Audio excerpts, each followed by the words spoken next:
पाक फाल्कनरी and nature channel को subscribe करें और नायाब परिंदों के बारे में नायाब मालूमात हासिल करें। शुक्रिया।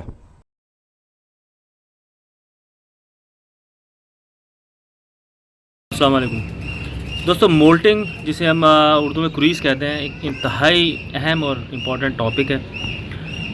और जो लोग कबूतर या मुर्गे वगैरह परिंदे वगैरह पालते हैं उनको थोड़ा बहुत इसके बारे में, उन परिंदों की हद तक तो नॉलेज होता है, लेकिन बाज़ और शिकारी परिंदे, इनकी मोल्टिंग के बारे में बहुत ही कम मालूमात है लोगों के पास।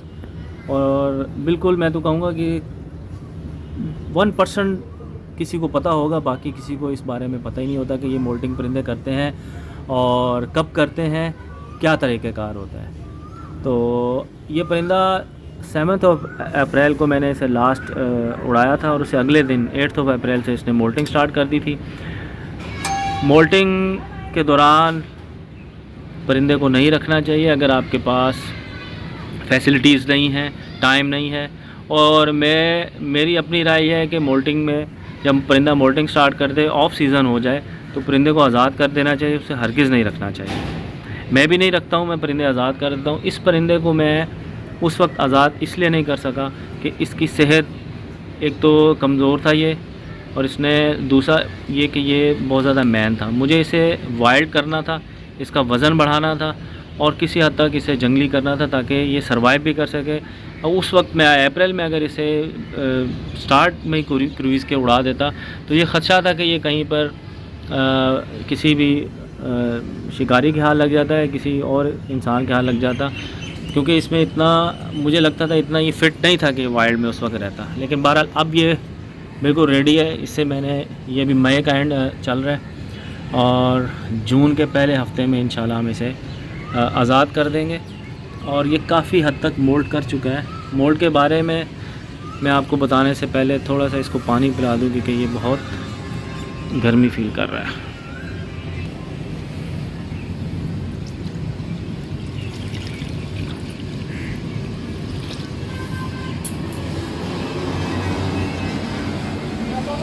फ़ौरन, क्योंकि गर्मियाँ है, फ़ौरन ये पानी रखता ही, जैसे मैंने रखा है तो ये पानी पीने उतर गई है। अच्छा, अब इसमें आप देखें ज़्यादातर पर इसके आपको ब्राउन लग रहे हैं, जो कि पहले साल के जुवेनाइल के पर होते हैं। लेकिन अगर आप गौर करें तो ये इसके कुछ पर ब्लूइश सा शेड दे रहे हैं। ये सारे इसके नए पर आए हैं और इसके टेल के भी कुछ पर नए आ रहे हैं। तो ये तकरीबन काफ़ी हद तक मोल्ट कर चुका है। इसके जो अभी मैं आपको पर दिखाऊंगा, जो चीज़ नोट करने की है, जो आपके लिए है, कि क्रूज़ जिसे हम मोल्ट कहते हैं, ये एक सिस्टमेटिक वे में होता है। परिंदे एक ख़ास तरतीब में अपने पर गिराते हैं और इस तरह गिराते हैं कि वो उड़ते भी रहें। मीन्स को उनको फ्लाई भी करना होता है, अब शिकार भी खेलना होता है, तो इसलिए वो सारे पर तो नहीं गिरा सकते, ख़ुसूसन शिकारी परिंदे। कबूतरों में तो होता है कि आप जो हमारे कबूतर परवर होते हैं लोग, वो सारे पर भी निकाल देते हैं, आखिर के जो 10 पर जिनको हम बोलते हैं, और वो सारे पर फिर वो कबूतर नहीं ले आता है। लेकिन इसमें हम बाज़ों में, आप ये बात नोट कर लें कि इनके ख़ुद से पर नहीं निकाले जाते, ना ही निकाले जा सकते हैं। तो ये एक तरतीब, ख़ास तरतीब में अपने पर निकालते हैं, गिराते हैं। परों के हिसाब से मैं आपको बताऊं तो प्राइमरीज़ और सेकेंडरीज़ होते हैं। जो आखिर के 10 पर होते हैं उनको हम प्राइमरीज़ कहते हैं, और अंदर के जितने पर होते हैं उनको सेकेंडरीज़ कहते हैं। तो ये दोनों जो विंग्स हैं उनको ये ख़ास तरतीब में 1 बाय 1 करके गिराता है, और इस तरीके से गिराता है कि ये फ्लाइंग भी कर सके। अब इसके आखिर के जो 4 बड़े पर हैं वो रह गए हैं, ठीक है। फ्लाइंग फैदर्स की मैं बात कर रहा हूँ, कबूतर परवर जिसको कहते हैं ना 10 पर साफ़। 10 पर साफ़ मतलब वो कबूतर होता है जो आखिर के बड़े पर फ्लाइंग वाले साफ़ कर चुका होता है। तो ये तकरीबन अपने 7 पर गिरा चुकी है दोनों तरफ से, और वो नए भी आ चुके हैं। और आखिर के इसके 3 पर जो है ना, इस तरफ एक इस विंग पे, लेफ़्ट और राइट विंग के 3 पर बड़े पर जो हैं प्राइमरी जो फैदर होते हैं वो रह गए हैं, और वो उसमें तकरीबन 1 से 2 महीने लगेंगे।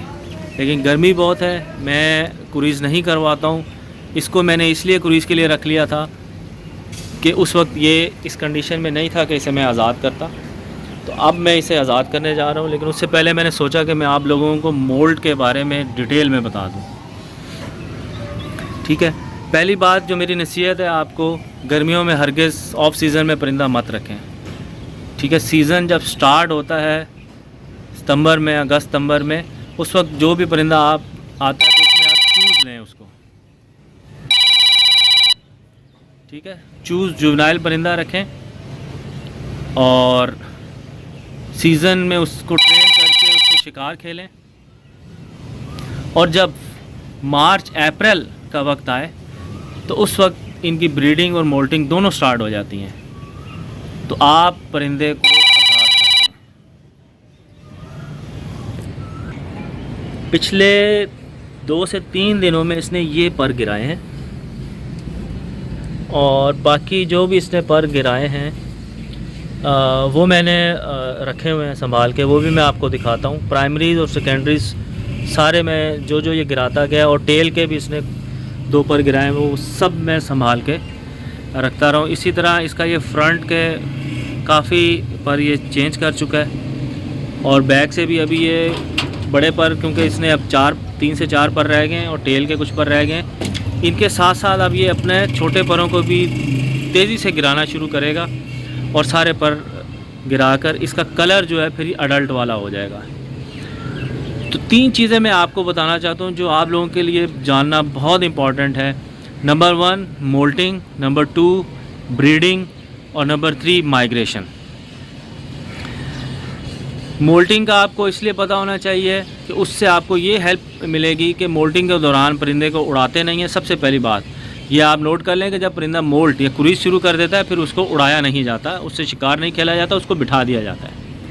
अगर आपके पास फैसिलिटीज़ नहीं है, आप इस काबिल नहीं है, नॉलेज नहीं है और आप इतना ख़र्चा और टाइम नहीं दे सकते, तो आप हरगिज़ परिंदे को मोल्टिंग पे ना बिठाएं और उसे आज़ाद कर दें। और आपको पता होना चाहिए कि मोल्टिंग कब स्टार्ट करते हैं परिंदे। शिकारी परिंदे हर साल मोल्टिंग करते हैं। चूज़ परिंदे जो हैं वो पहले साल में उनका कलर कुछ और होता है और मोल्ट करने के बाद 1 साल बाद, क्रूज़ करने के बाद उनका कलर और हो जाता है। तो अब जिनके पास ये नॉलेज, ये इल्म आ गया कि चूज़ का रंग और होता है और 1 साल बाद चूज़ परिंदा कलर चेंज करके मोल्ट करके कलर चेंज कर लेता है, उसका रंग और होता है।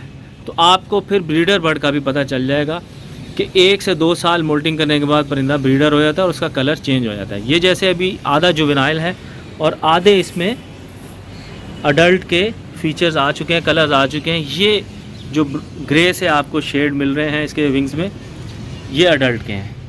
ठीक है,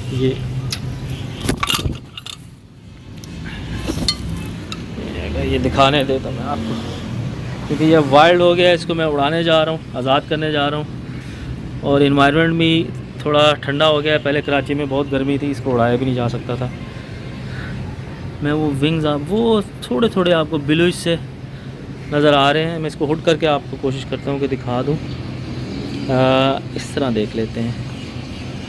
अगर ये कुछ नीले से पर हैं और इसके फ्लाइंग फैदर में आप देखें कि आपको ये नज़र आ रहे हैं नीले से टिप्स जिनकी, वहाँ ये क्रीम से ये सारे इसके बोज़म होने की निशानियाँ या अडल्ट होने की निशानियाँ, कभी अडल्ट स्टेज पे आता जा रहा है। ये इसके विंग्स। ठीक है, तो ऐसे परिंदे ब्रीडर हो जाते हैं जिनके कलर, अगर शाहीन है और वो ब्लूइश कलर किया तो ब्रीडर बर्ड है, वो अपना 1 साल गुजार चुकी है सक्सेसफुल और कलर चेंज करके अब वो अडल्ट हो चुकी है। तो ये भी बोज़म है, कुछ ही महीनों में 2 से 2.5 महीने में ये मुकम्मल ब्लू हो जाएगी, अडल्ट हो जाएगी। तो ऐसे बर्ड्स को भी नहीं रखना चाहिए। तो बहरहाल इसको रिलीज़ करने की मैं वीडियो इंशाल्लाह नेक्स्ट जो मेरी वीडियो होगी इसको रिलीज़ करने की होगी। अब मैं इसने जो विंग्स जो अपने पर जा रहे गिराए हैं वो मैं आपको दिखा देता हूँ, उनमें प्राइमरीज़ और सेकेंडरीज़ उसकी पूरी तरतीब। तो दोस्तों ये मेरी शाहीन के जो इसने पर गिराए हैं वो इनका एक मजमूआ है। ये लेफ़्ट और राइट विंग है, उनके प्राइमरीज़ हैं, आखिर के जो पर 10 पर होते हैं ना, उनमें से 3 पर छोड़ के बाकी इसने गिराए हैं। ये 2 टेल के हैं और ये बाकी सेकेंडरीज़ हैं। सेकेंडरीज़ जो 10 परों के बाद जो पर अंदर के पर जो होते हैं, लेकिन फ्लाइंग के लिए ये पर होते हैं, उड़ने के लिए मेनली जो परिंदे के पर होते हैं वो यही होते हैं। तो ये बड़ी तरतीब से इसने गिरा कर रिप्लेस किए हैं। ये वाले अभी आ रहे हैं, 2 आखिर के हैं ये जो इसने गिराया, और ये अभी मैंने आपको दिखाए हैं जो ब्लू से आ चुके हैं और ये इनको कंप्लीट कर चुका है। और इसके बाद जो बड़े वाले फिर आखिर के पर हैं वो ये गिराएगा और इसकी मोल्ड जो है कंप्लीट हो जाएगी और बाकी छोटे पर। अगर आपको बाज़ का शौक़ है, आप देखना चाहते हैं कि ये शिकार कैसे खेलता है, सीखना चाहते हैं कि इसे कैसे ट्रेन किया जाता है, या आपको जंगली हयात में दिलचस्पी है, तो ये चैनल आपके लिए। सब्सक्राइब करें, बेल आइकन को प्रेस करें और अपनी पसंदीदा वीडियोस को देखते रहें।